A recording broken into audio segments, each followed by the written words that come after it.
What is going on, everyone? Let's take a look more into Game 2. You know me, I like to have the initial passionate reaction after the game, and then the next day, I like to gain my thoughts, think about the game a little more, dive deeper into it, second level thinking, and let's just talk about this Sixers W, because all around we know it's a great bounce back game, right? Obviously, that's without a doubt. We struggled like we did in the first game, and then we come out and when we competed, when we showed effort, it was clear as day we were the more dominant team, the more talented team, and you also need to take a look at what changed. What did we do differently? How did we address this situation?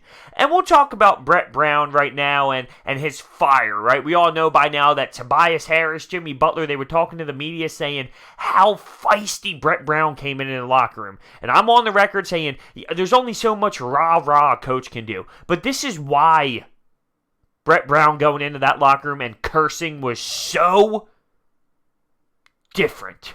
This is why Brett Brown going in there and screaming at him and getting so pissed off and frustrated, this is why it was so effective. Because he doesn't do it. If he did that every single game, it loses the value. They don't take it the same way, but if he's this great players coach and he has this not so aggressive approach, and then one day he comes in the locker room at halftime and loses it and the steam's blowing up and his face is red, he's cursing, he's pissed off, the message is so much deeper. It's so much more valuable. And obviously, the Sixers saw that, read into it, and responded out on the court. My only issue with it is, why does it take Brett Brown doing that to get the Sixers pumped up? Why? It shouldn't, okay? This isn't 7-year-old basketball out in the middle school court. This is the NBA in the playoffs when he got smacked in the first game. And I'm not trying to sit here and say their first half was garbage, because it wasn't garbage. But they weren't defending as well as they should have. And we saw that in the second half. And that leads me to my next point. So Brett Brown fired them up emotionally. Also, we switched our defensive approach a little, okay? We fought through screens. We weren't allowing the Nets to get what they wanted. Game 1, we just allowed them to switch. And okay, you want that matchup? Go attack that matchup. Hell no. Hell no. Now we elect to fight through screens, be tougher, play harder. As you saw Ben Simmons just lock down. D'Angelo Russell at one point picking up that defensive intensity. I thought he was going to smack the floor. So that was something we addressed. I loved Brett Brown's rotations. I loved it. Boban, Mike Scott, Ennis.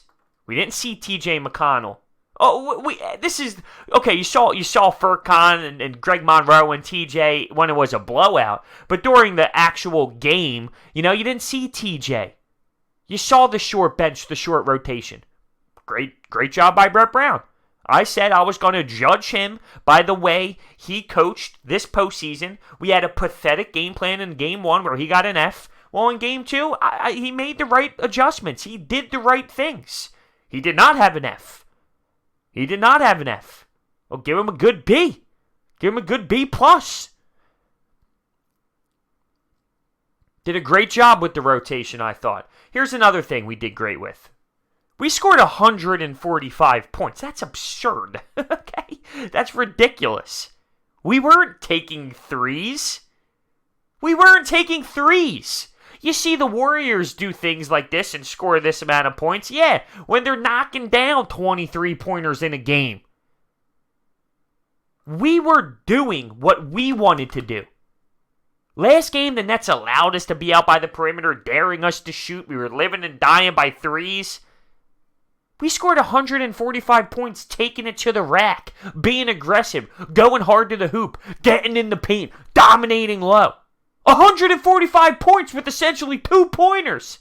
That's insane, but a great game plan offensively. So we switched our game plan defensively, we switched our game plan offensively, and now we had possession of the game, and we make the Nets have to adjust to us.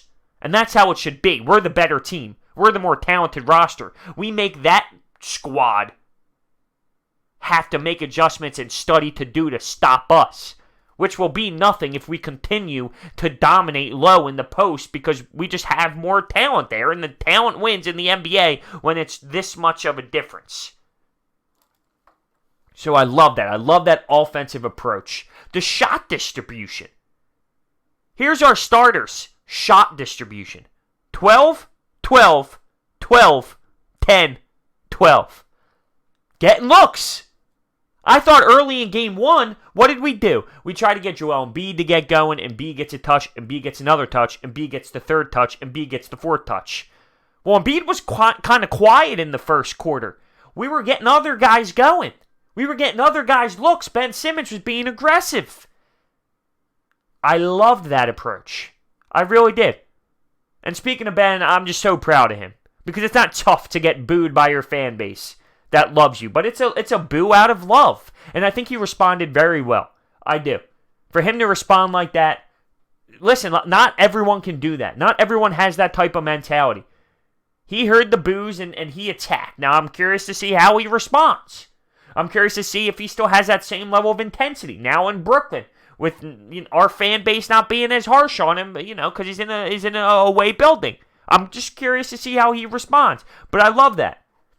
Also, Jimmy Butler in game one said he was a little disappointed because he had 0 assists in a 36-point night.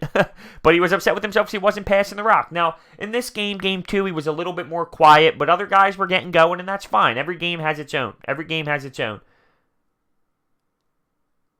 He had 7 assists. So he was moving the ball around. He was upset with his assist numbers. He had 7 assists. Only 7 points, but he got the assists.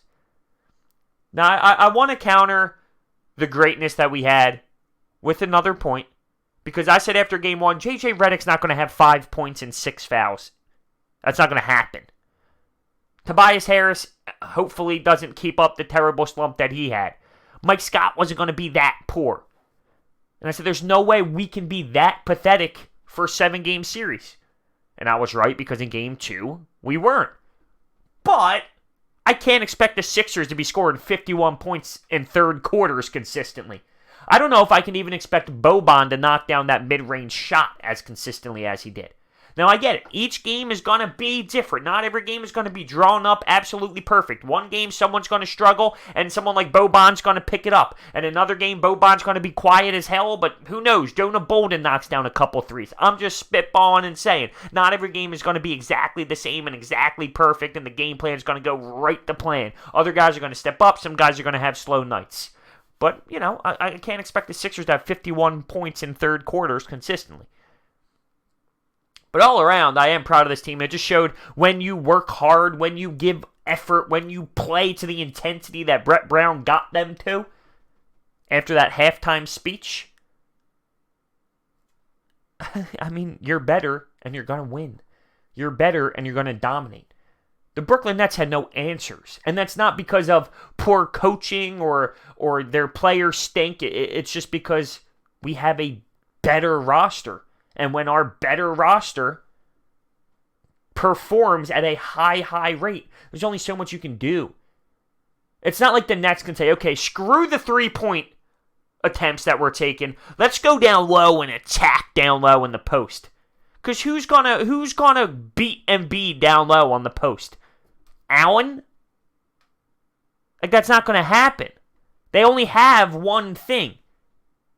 And that's why they are the seed that they are, and that's why they had the regular season record that they have. Which I'm not trying to knock them, but it's reality.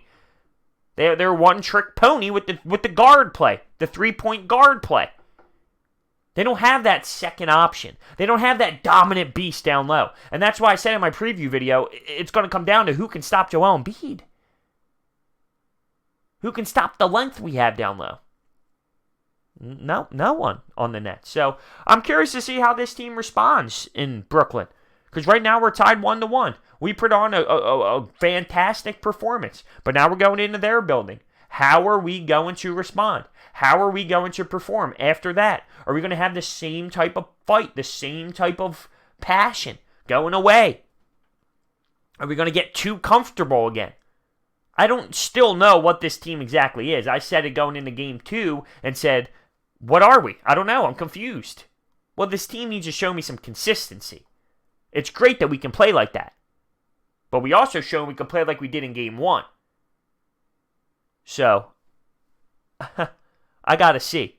I got to see what we really have here, and that'll be in Game 3. And I'll have a little video up what is today? Tuesday, and they play on Thursday. Probably tomorrow, looking into Game 3 and what we're going to have to do here, and kind of just hyping it up again because it's Sixers basketball, and I just can't wait. So let me know your thoughts down below on this topic today. Thank you so much for watching.